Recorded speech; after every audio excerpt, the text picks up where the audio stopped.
SNX Marathi, Siddheshwar news express, सत्यासाठी SNX सोबत. सोलापूर शहरात आषाढी वारीनिमित्त शेगावहून पंढरपूरकडे जाणाऱ्या संत श्री गजानन महाराजांच्या पालखीचे टाळ मृदुंगाच्या गजरात आणि गणगण गणात बोतेच्या जयघोषात उत्साहात स्वागत करण्यात आले. रूपाभवानी चौक येथे महापौर विनायक कोंडारी यांच्या हस्ते पालखीचे पूजन करण्यात आले. यावेळी महापालिका आयुक्त डॉ. सचिन ओंबासे, पोलीस आयुक्त एम. राजकुमार, उपमहापौर, पदाधिकारी, लोकप्रतिनिधी तसेच भाविक आणि वारकरी मोठ्या संख्येने उपस्थित होते. महापौर विनायक कोंडारी यांनी सांगितले की 18 आणि 19 जुलै रोजी पालखीचा सोलापूर शहरात मुक्काम असणार असून सुमारे 700 वारकरी या सोहळ्यात सहभागी होत आहेत.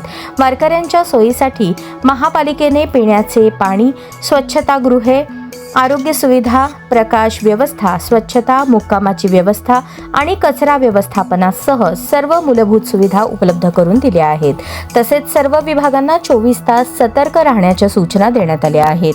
दरम्यान पोलीस आयुक्त एम. राजकुमार यांनी पालखी सोहळ्यासाठी शहरात चोख पोलीस बंदोबस्त तैनात करण्यात आल्याची माहिती दिली.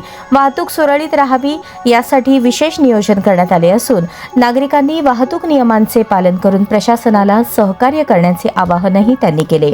भक्तिमय वातावरणात सोलापूरकरांनी संत श्री गजानन महाराजांच्या पालखीचे उत्साहात स्वागत करत वारकऱ्यांचेही मनापासून स्वागत केले.